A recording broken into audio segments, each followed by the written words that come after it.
1 hour heating and air conditioning weather center.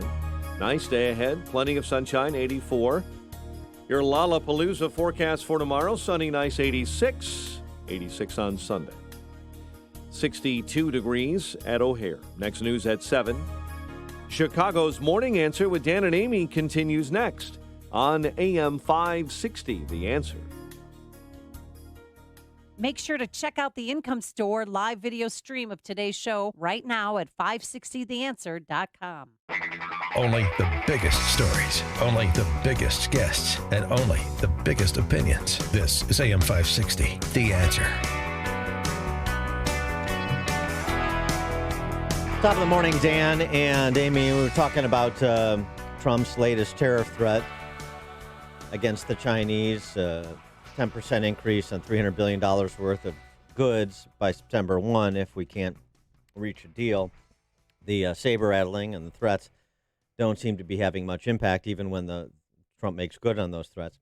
And again, trying to translate this because both the president and his supporters of this policy approach with the Chinese continue to talk about how we're punishing China. And this is the way to bring them to the table, to get them to heel when it comes to their bad faith practices, including intellectual piracy, technically illegal according to international law practices such as stealing. But there's a price to be paid here too. We're trying to make it concrete. Wine business. China's latest round of retaliatory tariffs put the combined tax rate on a bottle of American wine at 93%, pushing prices out of the reach of much of the Asian country's growing middle class, reports Bloomberg. Right. Oh, the Chinese middle class can't enjoy American wine. Big deal. I thought we're in the business of creating jobs and growing businesses, right? So if we're not, we should be no more cavalier about jobs in the wine industry going away, businesses faltering based on government policy than we should in the manufacturing sector, should we? We're not cavalier about anybody's private property. We don't want to see anybody's private enterprise torn asunder by the government.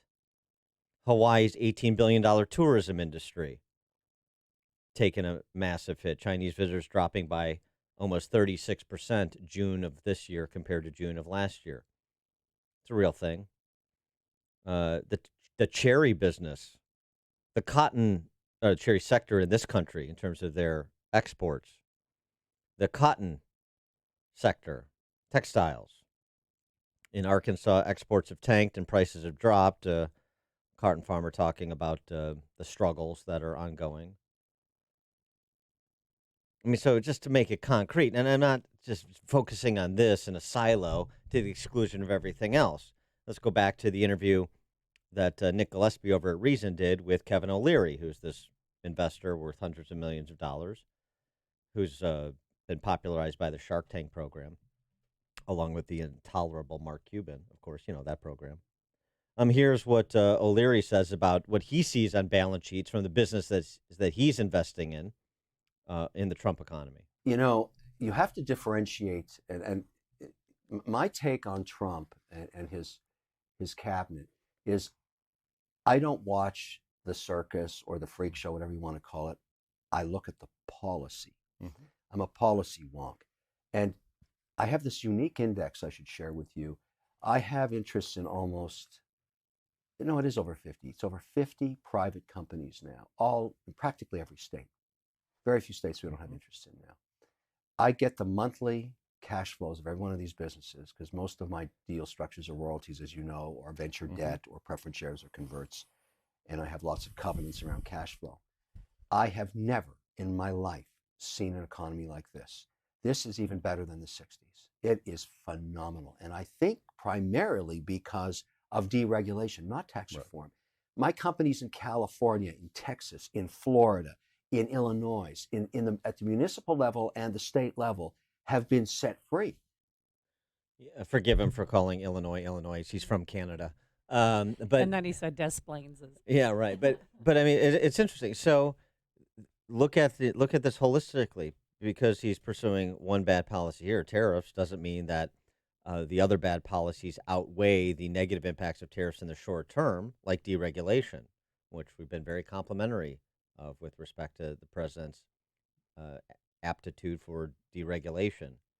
The tax cuts, underappreciated pro-growth, successful pro-growth policy of the president, reducing the tax burdens, and frankly, making high-tax states own their high taxes, sort of increasing competition by expediting movement away from high-tax states to lower-tax ones. So, want to look at the Trump economy globally, but that includes having to address policies like tariffs that are not bringing China to heel, that are just increasing the cost of life for Americans. And I struggle with this idea. China is hurting their people, so we respond by hurting ours, and we console ourselves by saying, yes, but China's hurting their people more than the American government is hurting Americans. I just don't follow that logic. Perhaps Professor Walter Williams, the great Walter Williams, can help us. Professor of economics at George Mason University, of course, syndicated columnist. Professor Williams, thanks for joining us again. Appreciate it. Good morning. So your patience with Trump's tariff gambits with respect to the Chinese, is it at an end? Has it been at an end for a while? Well, I think that trade wars, international trade wars, you wind up with losers on both sides, and the logic behind the tariffs don't make a lot of sense. Here's a question for you. Now, let's just look at Canada and the United States. The Canadian government, for years, has kept American dairy products out of Canada, and therefore Canadians pay higher prices for dairy products. Okay, now, so what should the United States do? Should we, and as we have done, we impose tariffs on Canadian wood coming into the United States and forcing Americans to pay higher prices to build their houses out of wood? So that's kind of like saying that, look, if one country screws its citizens, we're going to retaliate by screwing American citizens. Right. That's almost like if you and I were in a boat at sea and I shoot a hole in my end of the boat, what should you do? Shoot a hole in my end. Well, gee, Williams, don't get even with you. I'm going to shoot a hole in my end of the boat. Yeah, right. Well, now, yeah, I hear you. Trying to make that argument for some time now. In addition to that, though, the argument you hear in defense of the tariff policy, a larger argument, we shouldn't trade with totalitarian communist countries like Chinese. We shouldn't trade with bad people. We should only trade with good people. Well, that does not make sense either, because I can ask you, that is, for example, is it the United States Congress trading with China? Or is it the United States Congress trading with the Japanese Diet? No, it's American citizens, private American citizens, trading with producers in some other country. That is, when I buy a car, let's say when I buy a Honda, I'm not going through Congress. I'm not going through the Japanese Diet. I'm making a deal with a producer in Japan to sell me a Honda. That's a big mistake that we make in thinking about this.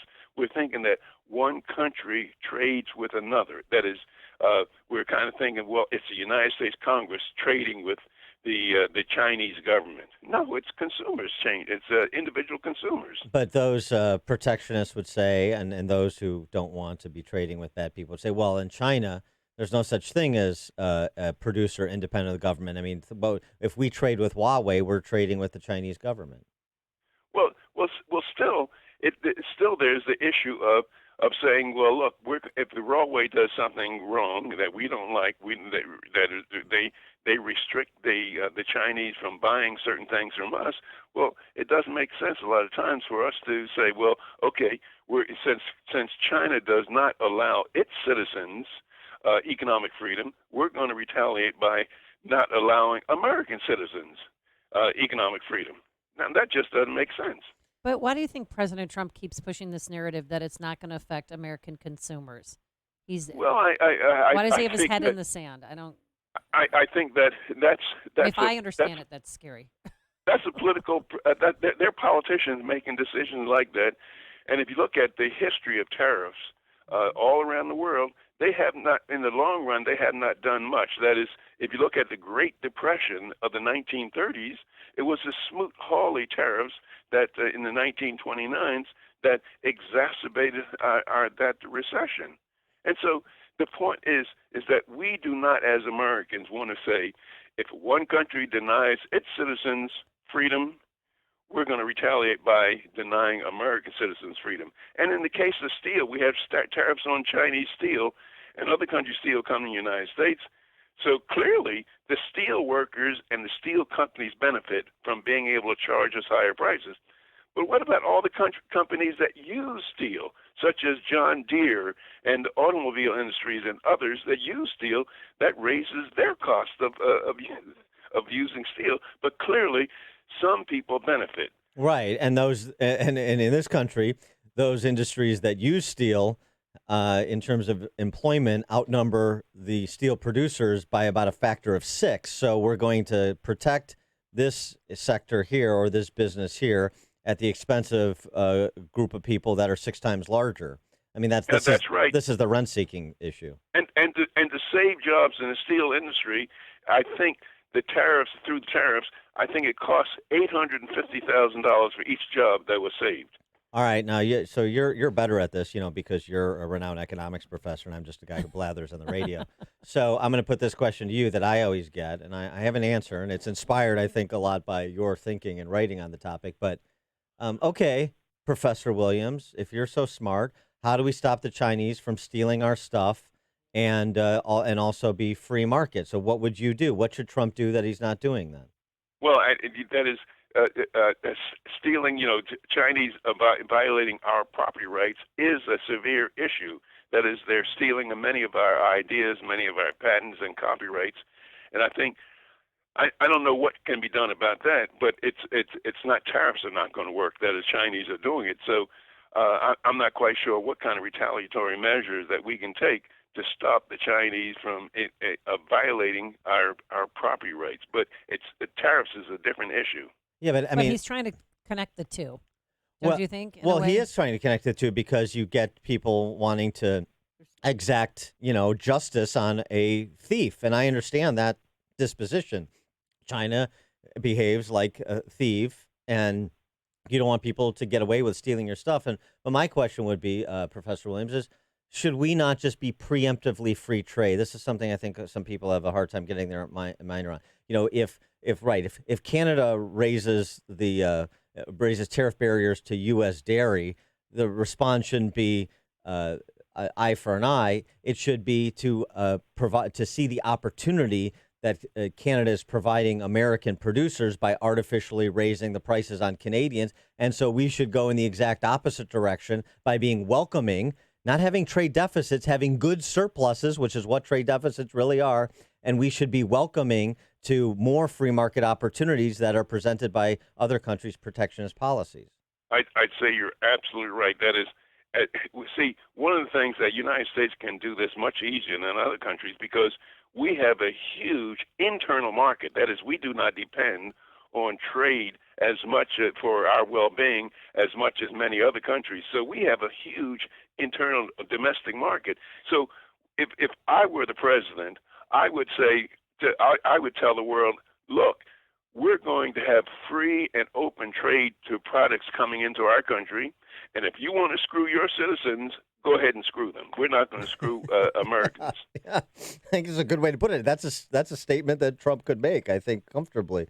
All right, I wanted to get your take on something else, too. It's, of course, the last 2 weeks, really, these a lot of hysterical conversations about race, the president's comments, not just about the 4 congresswomen, but, of course, about Baltimore that has consumed much of the D.C. press corps' bandwidth this week.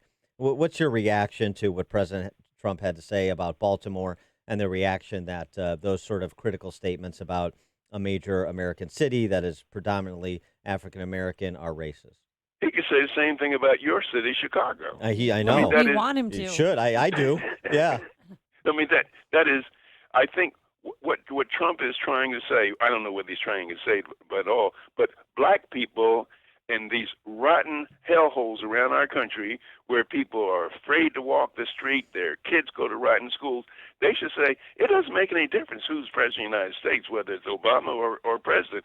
We need to focus on things that are right immediately that are connected to our neighborhoods. That is, no matter whether it was Obama or Trump president, there was just as many murders of people as when they're as when they're not. It doesn't make any difference who's the president, and the education that young blacks receive in many of our cities, it is a disgrace. In the case of Baltimore, there are 13 Baltimore high schools where not a single student tested proficient in math, and only 15% tested proficient in English. And then another 6 or 7 schools, so you're talking about 20, only 1% of the students scored proficient in math. And so here's the problem. That is, the kids are getting fraudulent high school diplomas, and they go out and they say, well, gee, my diplomas, I have a high school diploma, and there's this white guy has a high school diploma, but he gets the job and I don't. So they'll blame it on racism as blaming it on a fraudulent diploma. And it turns out it's a huge tragedy for black Americans and for Americans in general that the average black 12th grader, he has the reading, writing, and science proficiency of the average white 6th or 7th grader, and that is devastating. And in order to get even, people complain about, well, gee, there's not enough blacks on police forces all around the country. Well, you have to take a civil service exam to get on to become a cop. And so, if you can't read and write, that means that's a field of opportunity as well as many other opportunities